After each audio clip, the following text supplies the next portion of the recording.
तो नमस्ते दोस्तों, आप सभी का एक बार फिर से स्वागत है। तो कल हमारा एक आईडी ज़ीरो ही हो गई। तो बैलेंस था उसमें 8,000 रुपये, लेकिन कल 1,400 रुपये तो वैसे स्टॉप लॉस था।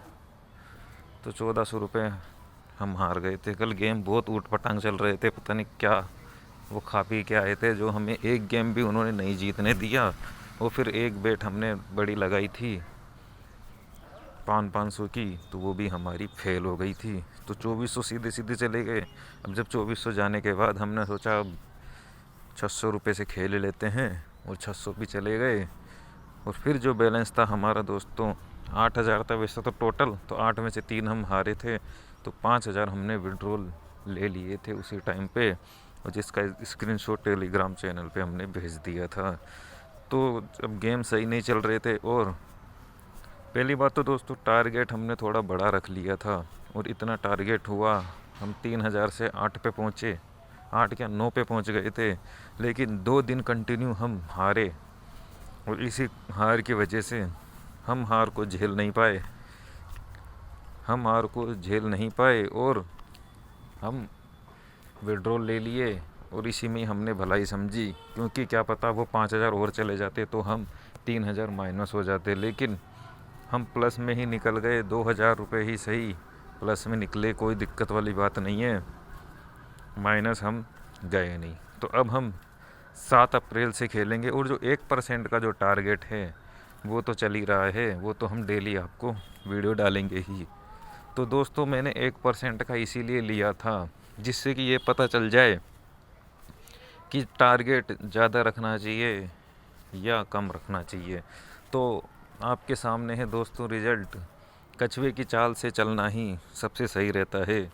1% आप आराम से कर सकते हो। 100 रुपये पे आपको सिर्फ 1 रुपये कमाने हैं, और स्टॉप लॉस आप 5% या 6% रख सकते हो। क्योंकि दोस्तों 1% कमाने में क्या है, उसको भी अगर आप आधा आधा परसेंट करोगे, मतलब कि जैसे 1,000 रुपये डला रखे हैं, तो 1,000 का 1% 10 रुपये होता है।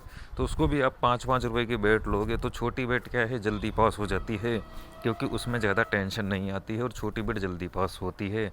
लेकिन वही हमने टारगेट 10% रखा था, और वो इसलिए रखा था क्योंकि मार्च चल रहा है, IPL चल रहा है, तो गेम अच्छे चलने चाहिए थे। तो वैसे देखा जाए तो दोस्तों इतने दिनों से तो गेम सही चले थे, क्योंकि सही नहीं चलते तो हम 3 से 8 पे भी नहीं पहुंचते।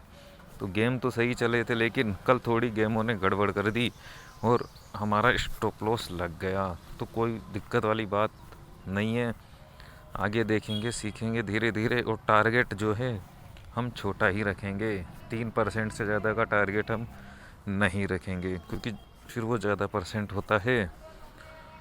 और ज़्यादा परसेंट में क्या होता है कि लॉस ज़्यादा लगने के बाद रुका नहीं जाता है। तो इसमें दोस्तों कंट्रोल में तो टाइम तो लगता ही है। ऐसा नहीं है कि हो गया जल्दी से, इतनी आसानी से होता तो कोई भी कर लेता। तो आसान तो है नहीं बिल्कुल भी, तो कोशिश करते रहेंगे। तो आज चलते हैं दोस्तों आज की कहानी पे। बूढ़ा आदमी और उसकी पत्नी। एक समय एक अमीर व्यापारी था। उसकी पत्नी की मृत्यु के बाद उसने दूसरी शादी करने की सोची। उसने पैसों का लालच देकर एक गरीब दुकानदार से अपनी बेटी का हाथ मांगा। दुकानदार तैयार हो गया और बूढ़े व्यापारी ने अपनी जवान बेटी की शादी कर ली। लड़की इस शादी से खुश नहीं थी। व्यापारी महंगे तोहफे और जेवर से उसे खुश रखने की कोशिश करता रहा, पर कुछ फ़ायदा नहीं हुआ। एक रात व्यापारी और उसकी पत्नी बिस्तर के दो कोनों में सो रहे थे। पत्नी ने अचानक व्यापारी को गले लगा लिया। वह हैरान हुआ, पर उसे खुशी भी हुई। तभी उसकी नज़र पर्दे के पीछे छिपे हुए चोर पर पड़ी। वह समझ गया कि उसकी पत्नी चोर से डरकर उसके पास आ गई है। उसने भी अपनी पत्नी को गले लगा लिया और चोर को कहा, धन्यवाद, आज तुम्हारी वजह से पहली बार मेरी पत्नी ने मुझे गले लगाया। तुम जो चाहो इस घर से ले जा सकते हो। बुरी परिस्थितियों से भी कुछ अच्छा परिणाम निकल सकता है। तो दोस्तों नैतिक शिक्षा मिलती है कि बुरी परिस्थितियों से भी कुछ अच्छा परिणाम निकल सकता है। तो इसका मतलब यही है कि दुख से भी अगर कोई आदमी सीखना चाहे तो बहुत ज़्यादा सीख सकता है। और दोस्तों सच्चाई बात तो यही है कि आदमी दुख से ही सीखता है, सुख में तो आदमी कुछ नहीं करता है। अधिकतर जो बड़ी उपलब्धियां करते हैं वो गरीब गरीब लोगों के बेटे ही करते हैं। अमीर लोगों के बेटे ज़्यादा कुछ नहीं कर पाते, वो वैसे ही ड्रग्स व्रग्स और नशे में पड़े रहते हैं। और गरीब जो होते हैं, अधिकतर बोल रहा हूँ, मतलब कि ज़रूरी नहीं है कि गरीब ही कर पाएगा, ऐसा कुछ नहीं है। अगर उसे मौका नहीं मिलेगा, उसकी विल पावर ज़्यादा नहीं होगी तो वो भी क्या कर लेगा। तो लेकिन जो टैलेंटेड होगा वो गरीब के अंदर ही ज़्यादा होता है। तो दुख से भी हम सीख सकते हैं और दुख से ही हम सीख के उठेंगे और धीरे धीरे आगे चलेंगे। तो आज के लिए इतना ही दोस्तों, मिलते हैं अगले वीडियो में।